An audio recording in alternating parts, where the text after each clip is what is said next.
بسم اللہ الرحمن الرحیم۔ دوستو، حسن بصری رحمۃ اللہ تعالیٰ علیہ کا ایک قصہ بیان کیا گیا پچھلی ویڈیو میں، اس کا بقیہ حصہ ہے۔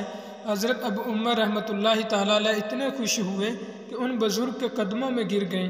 انہوں نے ابو عمر رحمۃ اللہ تعالیٰ علیہ کو اپنے قدموں سے اٹھایا اور پوچھا، تمہیں میرے پاس کس نے بھیجا ہے؟ جواب دیا، خواجہ حسن بصری نے۔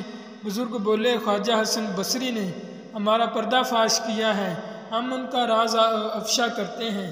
یہ کہہ کر انہوں نے ابو عمر رحمۃ اللہ تعالیٰ علیہ سے کہا، ابھی تم نے سفید پوشاک والے شخص کو دیکھا تھا؟ عرض کی، جی ہاں دیکھا تھا۔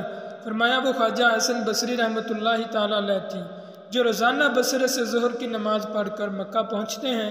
یہاں ہم لوگوں کو واعظ، نصیحت اور درس دیتے ہیں، اور جب عصر کی نماز کا وقت ہو جاتا ہے تو واپس بصرے چلے جاتے ہیں۔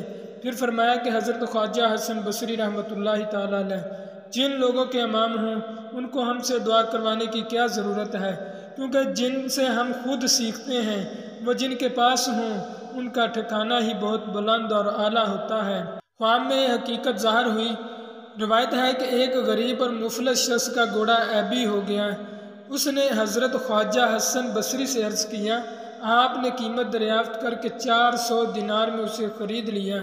رات کو اس شخص نے خواب میں دیکھا کہ اس کا گھوڑا دوسرے گھوڑوں کے ساتھ بہشت کی چراگاہ میں چر رہا ہے۔ اس نے پوچھا، یہ کس کے گھوڑے ہیں؟ بتایا گیا، یہ تیرے تھے، مگر اب ان کا مالک حسن بصری رحمۃ اللہ تعالیٰ علیہ ہے۔ خواب سے بیدار ہونے پر وہ شخص حسن بصری رحمۃ اللہ تعالیٰ علیہ کے پاس آیا اور کہا کہ میں کل والا سودا منسوخ کرتا ہوں۔ آپ نے فرمایا، تیرے خواب سے میرے خدا نے مجھے پہلے ہی آگاہ کر دیا ہے۔ وہ واپس چلا گیا۔ اگلی رات خواجہ حسن بصری نے خواب میں دیکھا کہ عالی شان محل اور دل فریب منظر ہے۔ پوچھا، اس محل کا مالک کون ہے؟ جواب ملا، جو شخص بے منسوخ کرے یہ اس کا محل ہے۔ بیدار ہونے پر آپ نے اس آدمی کو بلایا اور بے منسوخ کر دی۔